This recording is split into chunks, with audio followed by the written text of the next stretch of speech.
Viceministro, buen día. Le saluda Rubén Atahuichi. ¿Cómo está? ¿Cómo está Rubén? Muy buenos días, muchas gracias por la oportunidad y el espacio, ¿no? Para brindar información tan importante al pueblo boliviano y enviar por tu medio un saludo a todos los que siguen su programa. Claro que sí, viceministro. Un tanto preocupados nosotros. Hemos estado comentando antes de contactarlo hechos lamentables que ocurrieron en las últimas jornadas. Ayer nomás este accidente fatal, una colisión múltiple. En realidad un micro arrasó contra 4 vehículos y dejó en el camino cuerpos esparcidos, personas volando desde el interior de un vehículo de transporte público, al final con el saldo de 4 fallecidos en Cochabamba. Sí. Otro hecho lamentable ocurrido en Santa Fe, provincia de Chilo de Santa Cruz. Un niño de 9 años ha sido violado y luego asesinado por un delincuente que ya tenía cuentas pendientes con la justicia y había sido liberado de la cárcel. Otra persona degolló a su pareja y además a la hija de ambos. Y ayer otro caso en Porongo, un hombre mató a su pareja, menos mal ha sido aprehendido. Y comentábamos nosotros de que estos hechos son interminables y no hay forma de frenarlos. ¿Qué se puede hacer? ¿Qué acciones está tomando el gobierno para siquiera aminorar este tipo de sucesos contra la vida de los niños, las niñas, las mujeres especialmente? Bien, es importante primero mencionar que cuáles son las causas principales en los casos de violencia, me voy a referir en primera instancia. Vemos como causas principales, primero el tema del machismo, el patriarcado y sin duda alguna también, Rubén, lo que es la falta de educación, de valores y esa cultura de no violencia en nuestra sociedad. Vemos con mucha preocupación cómo dentro de las estadísticas que reporta la policía boliviana, el 50% de los delitos, te hablo de entre el promedio 70.000 y 80.000 que se registran al año, el 50% de estos son violencia intrafamiliar y doméstica. Son delitos que se constituyen o se cometen dentro de los hogares, en su mayoría en ambientes privados, donde no puede existir una acción policial directa, es decir, no podemos asignar un policía en cada uno de los hogares, Rubén. No, en ese sentido nosotros venimos trabajando y con una premisa de la gestión que llevamos adelante a la cabeza de nuestro compañero Eduardo del Castillo, que es priorizar la prevención antes que la represión. Estamos implementando distintos programas de prevención, no solo a partir de la interacción policía-comunidad, como el plan Mi Barrio Seguro, como el plan Frontera Segura en nuestras fronteras, sino también con otros planes como Viaje Seguro, Entornos Seguros, Navego Seguro, justamente estrategias que nos permitan trabajar en todo lo que es el tema de prevención y obviamente también segmentado entre niños, niñas, jóvenes, adolescentes y personas adultas. Por otro lado, Rubén, estamos también fortaleciendo ya, hablando en otra dimensión, el tema de la protección. Y aquí es tan importante el concurso de las Zetas, ¿no? Tanto en lo que es la prevención como en temas de fortalecimiento a la policía boliviana. Vemos con mucha preocupación, Rubén, que lamentablemente las entidades territoriales autónomas no están cumpliendo con ese rol que es tan importante, principalmente por ser el gobierno local más cercano a la población, de trabajar en temas de prevención, de fortalecer las defensorías de la niñez y adolescencia, los ELIMS, y es en ese sentido que igual impulsamos lo que es el fortalecimiento a la Fuerza Especial de Lucha contra la Violencia, que son las FELCEBES. Esta institución, que en realidad es la primera instancia de respuesta, porque cuando una persona es víctima de algún tipo de estos hechos o conoce estos hechos, lo primero que hace Rubén es denunciar ante esta instancia, ¿no? Es importante justamente que esta instancia, para dar un trato de calidad, calidez, oportunidad, también tenga los elementos suficientes como los vehículos, las condiciones como el tema de computadoras, papel, y vemos lamentablemente que los municipios tampoco están cumpliendo con esto, ¿no? Por lo cual nosotros también no solo trabajamos impulsando esto, sino también viendo siempre estrategias que nos permitan fortalecer a la FELCB y capacitar constantemente a los servidores públicos policiales a fin de que puedan dar un buen trato a la ciudadanía cuando esto lo denuncian. Pero por otro lado, Rubén, sí hay una deuda de hace bastante tiempo y que tú me vienes con esto, todo el pueblo, y el ministro de Justicia también hace referencia a la misma, que es el tema de reformar la justicia. Vemos cómo en estos casos personas con antecedentes están siendo beneficiadas con medidas cautelares o medidas alternativas a la detención en recintos penitenciarios, y cómo estas además están volviendo a cometer delitos. Y por otro lado también, Rubén, cómo la impunidad de este sistema de justicia nos genera también esos problemas de inseguridad. La población deja de creer, deja de confiar en las instituciones, que de alguna manera hace también que no denuncien. Esa cultura de no denunciar en nuestra sociedad es la que venimos promoviendo, venimos también realizando distintos tipos de actividades, porque lo que queremos es que la gente denuncie, lo que queremos es que la gente no se calle. Por eso también tenemos el programa Dino, que no solo es un programa enfocado al Dino al consumo de drogas, Dino al consumo de alcohol, Dino a la violencia, sino principalmente, Rubén, Dino al silencio. Y estas son las actividades y en realidad el enfoque que le damos desde lo que es la seguridad ciudadana. Viceministro, la viceministra Nadia Cruz recurrentemente cuestiona que los gobiernos municipales no implementen los SLIMs, en su caso, no implemente también las defensorías de la niñez y de la adolescencia. Parecen intenciones buenas a partir de las políticas del gobierno, del Estado, el hecho de tener estas oficinas para prevenir estos casos de feminicidio, de violencia contra la mujer o, en su caso, infanticidio, pero ¿no habrá necesidad de mejor presupuesto específico para esto? Considerando de que algunos gobiernos municipales no tienen ni siquiera un presupuesto de 1 millón de bolivianos al año, y disponer una oficina específica con un abogado o con una psicóloga o con un personal adecuado para este tipo de oficinas, creo que es una carencia grande, ¿no? Bien, Rubén, sí, quiero separar un poco los temas para poder también tener una mejor aproximación a la problemática. Claro. Como tú bien dices, existen municipios en los que sí se cuenta con las condiciones, Rubén, porque tienen los recursos. No olvidemos que dentro de lo que es la ley 264, se establece que al menos deben destinar el 10% de los recursos provenientes del impuesto directo a los hidrocarburos para acciones en materia de seguridad ciudadana, enfocado principalmente a dos aspectos. Uno, lo que es la prevención, y otro, lo que es el fortalecimiento de la policía boliviana. Si revisamos, y espero poder tener tal vez otra entrevista, otro espacio, Rubén, donde puntualmente abordemos el tema de ejecución de recursos, vemos que hay una falta de ejecución de recursos por parte de las entidades territoriales autónomas, por parte del tema del IDH, ¿no? No solo en tema de prevención, porque por la prevención justamente se puede hablar de todas las actividades que se hacen a partir de las defensorías, de los SLIMs o tal vez de sus secretarías de seguridad ciudadana, sino también vemos, Rubén, cómo ni siquiera fortalecen a la policía boliviana. Sin embargo, vemos cuáles son los reclamos. La policía ha llegado tarde, claro, pero llega tarde, ¿por qué? Porque no se le dan las condiciones, no tienen vehículos, no tienen gasolina. En algunos lugares, Rubén, y es importante también hablarlo y ser sincero para que la población conozca, ni siquiera les proveen de papel para que puedan ellos anotar las denuncias que se presentan, que de alguna manera esto también incide de manera directa en lo que es el desempeño de la función policial. Es por eso que nosotros también constantemente relevamos información de las unidades policiales y vemos la forma, porque si bien como gobierno nacional tenemos un ámbito, un alcance nacional, también los recursos son limitados, y por eso la norma en el marco de las competencias prevé que ellos destinen recursos, ¿no? Pero este es en un caso, y vemos que no ejecutan los recursos. ¿Y qué es lo que pasa, Rubén?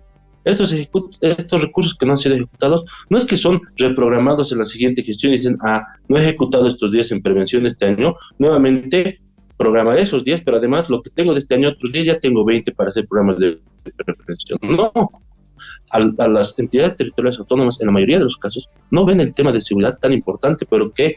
Porque existe una cultura, existe un pensamiento en la población de que la seguridad ciudadana solo recae sobre la policía. Sobre el tema de violencia es un problema policial porque la policía no atiende. Sin embargo, no vemos que el tema de violencia son problemas estructurales, el tema de educación. ¿no? Lo que está pasando en las unidades educativas. Son aspectos que deben ser abordados desde ese punto de vista. La violencia que se genera en las unidades educativas no la vamos a poder contener con represión policial, llevando policías o gasificando cuando vemos algún tipo de anormalidades, cosas cuando se den en las unidades educativas, sino se aborda desde la prevención. Ahora, en otro caso, Rubén, vamos a referirnos a lo que tú mencionabas, que hay municipios que evidentemente sabemos que sus recursos son limitados y tal vez no tienen las condiciones para fortalecer lo que son estas instancias de protección, estas instancias de atención a este tipo de casos, pero también existen otras alternativas dentro de las unidades educativas.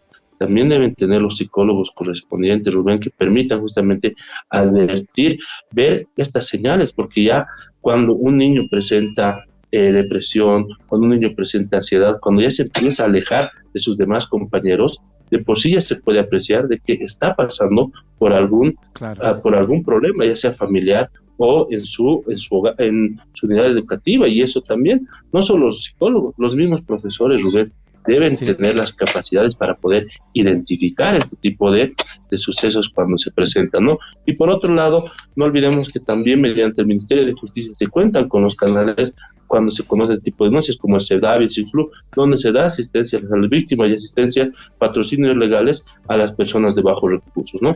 Pero es importante justamente conocer que si bien por un lado no se puede cumplir con esto, también por otro lado existen otros mecanismos por los cuales se puede dar cobertura, ¿no? Muy bien, creo que amerita nomás una próxima entrevista, viceministro, hay que comprometerlo, claro que sí, para que hablemos de presupuestos, de este tipo de acciones que sí requieren ejecutar algunos gobiernos municipales. Yo tengo la conclusión de que primero hay insensibilidad en algunos gobiernos municipales, como usted nos dice, de no invertir esos recursos en la prevención de casos de violencia en sus municipios. Segundo, creo que en algunos municipios pequeños les falta presupuesto, hay que considerar la posibilidad de aumentar a través de otra vía, no sé cuál será el mecanismo. Tercero, creo que falta información. Así como usted nos dice que hay oficinas que atienden este tipo de problemas desde el gobierno, creo que hay que ampliar la información para que la gente pueda acceder sin ningún problema a este tipo de asistencia legal de parte del Estado. Pero no es para eso que lo hemos convocado, viceministro, sino para otro tema también importante vinculado a la seguridad ciudadana. En los últimos días ha habido polémica en la Asamblea Legislativa acerca de la consideración del proyecto de ley sobre tobilleras electrónicas. La oposición cree que esto va a servir para acrecentar la persecución política, para vigilar a quienes son considerados perseguidos políticos. ¿Cuál es el objetivo de este proyecto? ¿En qué fase de su consideración en la Asamblea Legislativa se encuentra, viceministro? Primero, Rubén, en realidad, terminando el otro tema, justamente muy de acuerdo con toda la predisposición, cuando sí tú lo dispongas, para que podamos analizar justamente cuál es el tema presupuestario y cómo es que las entidades territoriales autónomas están destinando los recursos en tema de seguridad ciudadana, ¿no? Respecto a este segundo, Rubén,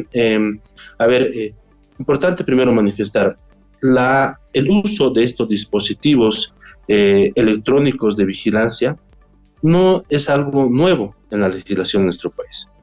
En la ley 1173 del 2019 establece como una medida cautelar más de carácter personal a las personas imputadas, así como se tiene el tema de fianza, la detención preventiva en un recinto penitenciario, el tema de detención domiciliaria con escolta o sin escolta policial, los garantes que deben presentar.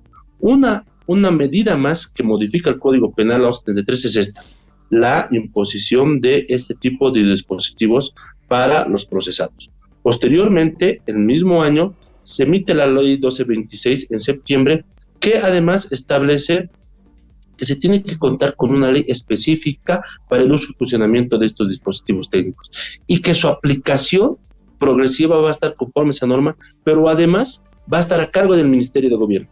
Es decir, ya tenemos una normativa antes de la que ya ha presentado nuestro hermano ministro. Obviamente, cumpliendo con lo que establece la ley, ya se está presentando la norma específica, por lo cual, de que digan de que esta ley tiene un fin de persecución política, de ninguna manera. Y por otro caso, Rubén, las leyes no son individuales, no confundamos a la población, de pedirles a esos diputados que si quieren cuestionar las leyes, lo hagan, pero de manera responsable, de manera coherente, con fundamento, en base a lo que establece la normativa.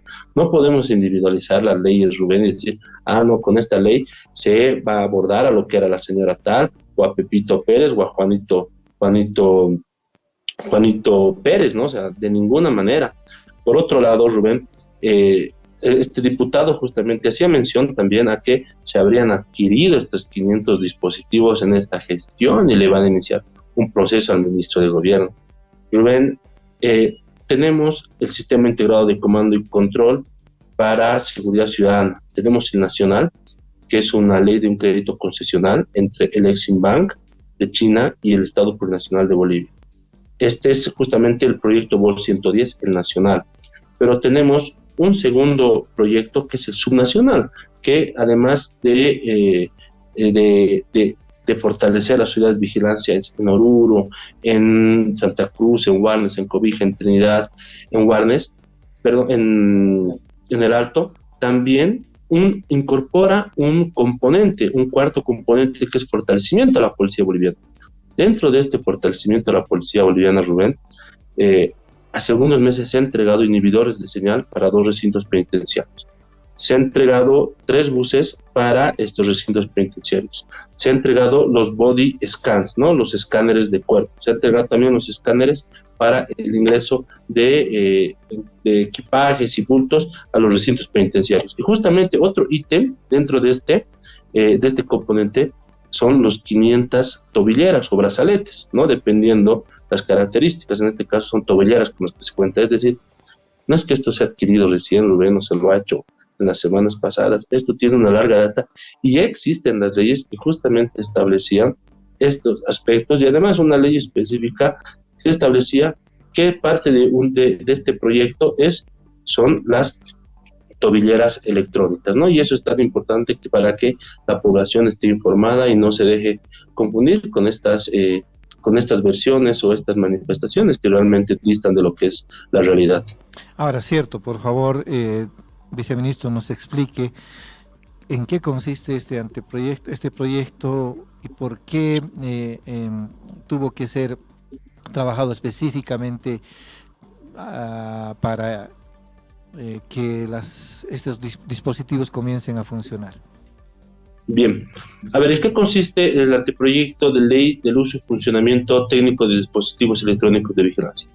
En primera instancia, Rubén, justamente el objeto es regular el uso, cuándo van a usar, a quiénes va a alcanzar, ¿no? Quiénes sí pueden ser beneficiados con este tipo de medida, quiénes no pueden ser beneficiados con este tipo de medida. Luego establece el control sobre qué instancia recae y cuáles son los mecanismos de alerta y qué instancia debe reaccionar ante una alarma por parte del sistema. Y por otro lado también está el funcionamiento, aspectos no solo concernientes al financiamiento, ¿no? Para la adquisición de estos dispositivos, sino también aspectos inherentes al tema de cómo se van a asumir los costos y también aspectos relativos a las instancias que participan y sin duda alguna en qué tipo de medidas se puede aplicar estos dispositivos. Y ahí entro a lo que establece, a la modificación que estamos realizando con la ley y al avance que estamos teniendo en respondiendo justamente a esta coyuntura que se presenta en nuestro país. La ley 1173, Rubén, solo lo establecía como medida cautelar. Hace un momento te citaba el tema de las fianzas, el tema de la detención domiciliaria con escoltas y sin escolta, ¿no? La medida cautelar, una más, es la imposición de este tipo de dispositivos, ¿no? Pero y se añade como una medida de protección especial que no consideraba antes la ley y ahora estamos avanzando. ¿Por qué? Porque de alguna manera vemos que se cometen infanticidios o feminicidios de personas reincidentes o de personas que han violado el no acercarse a sus víctimas, ¿no? Y en ese sentido es justamente que ahora se prevé que si la víctima presenta ante el juez riesgos de que está en peligro su vida, y el juez determina, porque solamente los jueces pueden imponer estas medidas, Rubén, y eso también es importante aclararlo, ¿no? Si el juez determina que, bueno, que el agresor no se puede acercar a su domicilio, no se puede acercar a su trabajo, no se puede acercar a la unidad educativa de los niños o niñas, se señala ese perímetro, ¿no? Se georreferencia ese perímetro, de manera de que si el agresor invade o viola estos límites, de por sí ya se manda la alerta a los centros de vigilancia para que a partir de estos centros se destaque el patrullero y de manera inmediata no solo aprenda a la persona, sino también comunique al juez que la medida que ha sido impuesta ha sido violada para que el juez determine la reversión de la misma, ¿no? De esa manera es como funciona, es lo que establece esta normativa, cuáles son los alcances y los avances importantes que tenemos en lo que es esta disposición. ¿Cuándo fueron adquiridas estas tobilleras? ¿A qué costo? ¿Y ameritaba una ley para que comiencen a ser instaladas? Se amerita una ley respecto al tema específico de su funcionamiento, su uso y su control. Estas tobilleras han sido adquiridas de acuerdo a la ley del crédito concesional en 2018. Nuevamente te repito, es parte del componente 4 del Sistema Integrado de Comando y Control subnacional del BOL 110, ¿no? Y viene como parte del fortalecimiento a la policía boliviana dentro de todo este equipamiento que se ha dado con los buses, los body cam, las cámaras de videovigilancia y los inhibidores de señal. Y el costo, perdón Rubén, está bordeando de estas 500, ¿no? Porque es un proyecto íntegro que el costo está entre 50 millones de dólares, porque hablamos de 6 centros, más este componente de fortalecimiento a la policía, desagregando esto, asciende más o menos 330 mil a 350 mil dólares.